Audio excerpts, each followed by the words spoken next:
Hi అందరికీ. నేను ప్రయాణానికి బ్యాగ్ సర్దుకుంటూ ఉంటే ఓవైపు అమ్మ నేను ఇష్టంగా తింటానని నా కోసం చేసిన స్వీట్స్, హాట్స్, పచ్చళ్ళు సర్దుతూ బస్కి టైం అవుతుందని తెగ హడావిడి పడుతుంది. మరోవైపు నాన్న అమ్మకి తను పెట్టడం మర్చిపోయినవన్నీ గుర్తు చేస్తూ నాకు జాగ్రత్తలు చెప్తున్నారు. ఇంకోవైపు నా ముద్దుల తమ్ముడు తెగ సందడి చేస్తూ అక్క నువ్వు వచ్చేప్పుడు నా కోసం అవి తీసుకురా ఇవి తీసుకురా అంటున్నాడు. మొత్తానికి అందరి హడావిడితో లగేజ్ మొత్తం సర్దుకుని బయలుదేరే ముందు నా అలవాటు ప్రకారం అమ్మా నాన్నల కాళ్లకు నమస్కారం పెట్టి నా ముద్దుల తమ్ముడు బొగ్గగిల్లాను.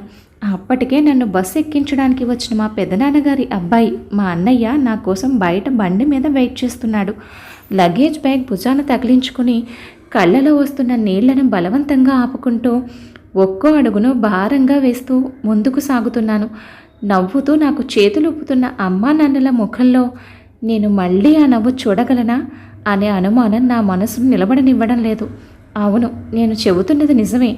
నేను తీసుకున్న నిర్ణయం అలాంటిది. మరి అలా బరువెక్కిన గుండెతోనే అన్నయ్య బైక్ ఎక్కాను. అక్కడి నుండి బస్టాండ్లో బయలుదేరడానికి సిద్ధంగా ఉన్న బస్ ఎక్కాను. నేను ఎక్కిన 10 నిమిషాలకే బస్ స్టార్ట్ అయింది. టైం నైట్ 10:30 అవుతుంది. బస్సులో మిగతా ప్రయాణికులలో కొందరు సెల్ ఫోన్ చూసుకుంటూ కూర్చున్నారు. మరికొంతమంది మెల్లగా నిద్రలోకి జారుకున్నారు. నాకు సెల్ ఫోన్ చూడాలంటే ఇంట్రెస్ట్ లేదు. పడుకుందామంటే నిద్ర రావడం లేదు. నా మనసంతా అల్లకల్లోలంగా ఉంది. నేను తీసుకున్న నిర్ణయం సరైనదేనా కాదా అని మనసు పరిపరి విధాల ఆలోచిస్తుంది. నా పేరు శృతి. మా ఇంట్లో 3 తరాల తర్వాత పుట్టిన ఆడపిల్లను కావడంతో చిన్నప్పటి నుంచి అమ్మా నాన్నలే కాదు మా ఫ్యామిలీలో అందరూ నన్ను చాలా గారంగా చూసేవారు. ఏదడిగినా కాదు అనేవారు కాదు. అలా చిన్నతనం నుంచి మా కుటుంబ సభ్యుల మధ్య ఎంతో అపురూపంగా పెరిగిన నేను బీటెక్ వరకు ఇంటి దగ్గరే ఉండి చదువుకున్నాను. ఎప్పుడూ హాస్టల్ అనే మాటే లేదు. బీటెక్ పూర్తి కాకుండానే నాకు క్యాంపస్ ప్లేస్మెంట్లో మంచి జాబ్ వచ్చింది. అప్పటి వరకు అమ్మా నాన్నలను, ఇంటిని, బంధువులను విడిచి ఒక్క రోజైనా ఉండని నేను జాబ్ కోసం హైదరాబాద్ వెళ్లాల్సి వచ్చింది. ఇంట్లో వాళ్ళు నన్ను విడిచి ఉండలేక జాబ్ వద్దన్నా నాకున్న ఇంట్రెస్ట్ వల్ల వాళ్ళను ఒప్పించి జాబ్లో జాయిన్ అయ్యాను. నేను మొదటిసారి హైదరాబాద్ వెళ్ళినప్పుడు మా ఫ్యామిలీ మొత్తం నాతో పాటు వచ్చి ఆఫీస్కు దగ్గరలో నా కోసం ఒక మంచి లేడీస్ హాస్టల్ చూసి నాకు అన్ని వసతులు ఏర్పాటు చేసి తిరిగి ఇంటికి వెళ్ళారు. ఆఫీస్లో మొదటి రోజు జాయిన్ అవుతున్న నాకు లోపల ఏదో తెలియని భయం. ఆ భయం బయటకు కనిపించకుండా నాకు నేనే ధైర్యం చెప్పుకొని ఆఫీస్లో అడుగుపెట్టాను. ఆఫీస్లో నాకు చూపించిన సీట్లో నేను కూర్చున్నాను. చుట్టూ ఆఫీస్ వాతావరణాన్ని గమనిస్తున్నాను. ఇంతలో హాయ్ అంటూ ఓ గొంతు నన్ను పలకరించింది. తుల్లిపడి పక్కకు తిరిగిన నాకు కనిపించాడు నా పక్క సీట్లో ఉన్న అతను. హలో, నా పేరు Shravan, nice to meet you అంటూ నన్ను పరిచయం చేసుకున్నాడు. అప్పటి వరకు నాలో ఉన్న భయం అతనితో 10 నిమిషాలు మాట్లాడేసరికి మాయమైపోయింది. శ్రావణ్ చాలా సరదాగైన కలుపుగోలుగా ఉండే మనిషి. అందరితోనూ ఇట్టే కలిసిపోతాడు. తను ఎక్కడుంటే అక్కడ నవ్వులే నవ్వులు. శ్రావణ్ నాకంటే సీనియర్ కావడంతో వర్క్లో నా డౌట్స్ క్లియర్ చేస్తూ చాలా సాయం చేశాడు. అలా మొదలైన మా మధ్య పరిచయం మంచి స్నేహంగా మారింది. ఒక రకంగా చెప్పాలంటే హైదరాబాద్లో నేను ఒక్కదాన్నే ఉండాలి అనే అభద్రతా భావంతో ఇక్కడికి వచ్చిన నాకు అతని స్నేహం నా కుటుంబాన్నే మైమరిచిపోయేలా చేసింది.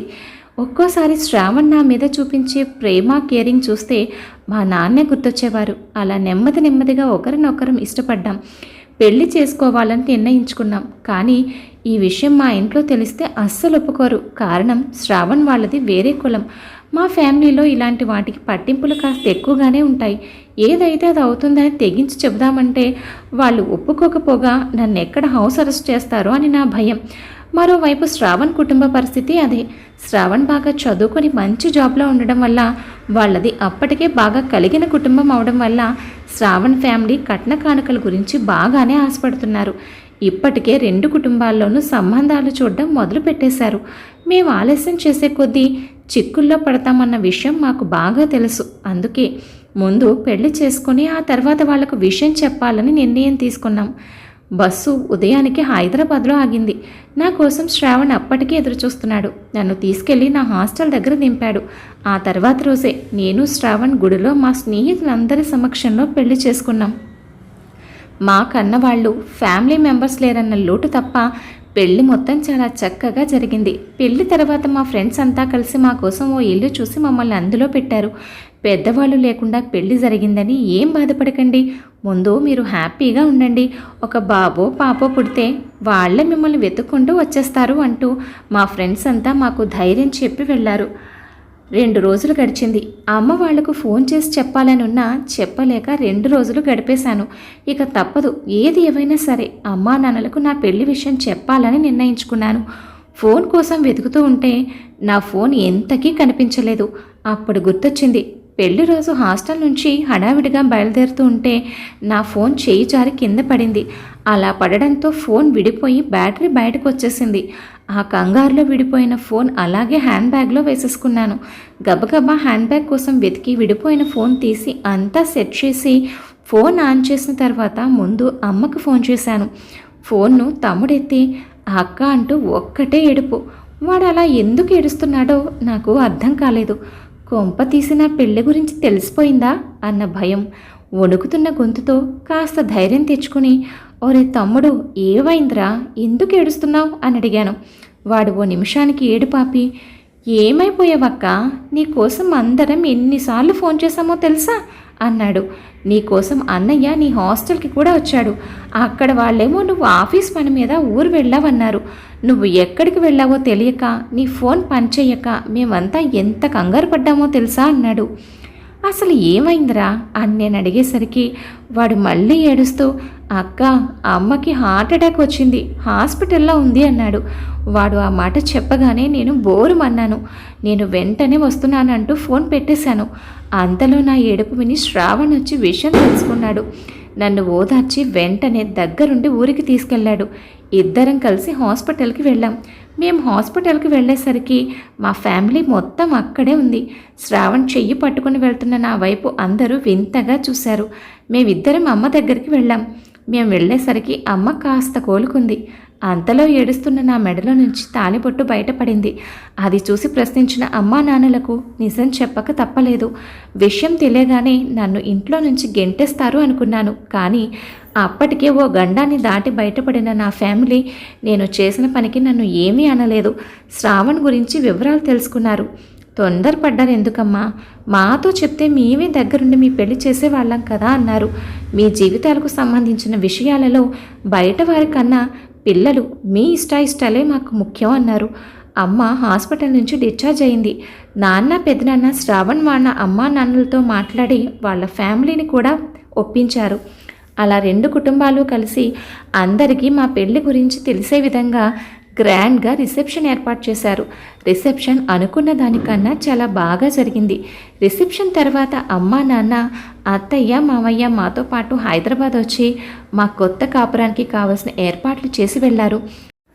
శ్రావణ్ నేను ఎంతో సంతోషంగా జీవితాన్ని ప్రారంభించాం. ఇంట్లో ప్రతి పనిలోనూ శ్రావణ్ నాకు చేదోడు వాదోడుగా ఉంటూ నన్ను ఆట పట్టిస్తూ అల్లరి చేస్తూ నా వెంటే ఉంటాడు. మా ఇద్దరికి ప్రమోషన్స్ వచ్చాయి. కాస్త సెటిల్ అయ్యే వరకు పిల్లలొద్దు అని లైఫ్ని ఎంజాయ్ చేయాలి అనుకుంటున్నాం. వారం అంతా జాబ్లో బిజీగా ఉంటూ వీకెండ్ వచ్చేసరికి ఓ వారం మా ఇంటికి, ఓ వారం శ్రావణ్ వాళ్ళింటికి, మధ్యలో మా స్పెషల్ ట్రిప్పులతో జీవితం భలే సరదాగా గడిచిపోతుంది. చాలా తక్కువ రోజుల్లోనే నేను శ్రావణ్ ఫ్యామిలీతోనూ శ్రావణ్ మా ఫ్యామిలీతోనూ బాగా కలిసిపోయాం. ఎండ్ ఆఫ్ ద డే మా అమ్మ నాన్న అత్తయ్య మామయ్య మా జంటను చూసి చాలా ఆనందిస్తున్నారు. పెద్దవాళ్లకు కావాల్సింది పిల్లలు సంతోషంగా ఉండడమే కదా. కథ విన్నారు కదా అండి. కథపై మీ అభిప్రాయాన్ని తప్పకుండా కామెంట్ చేయండి. మరొక మంచి కథతో మళ్ళీ కలుద్దాం. ఉంటాను మరి.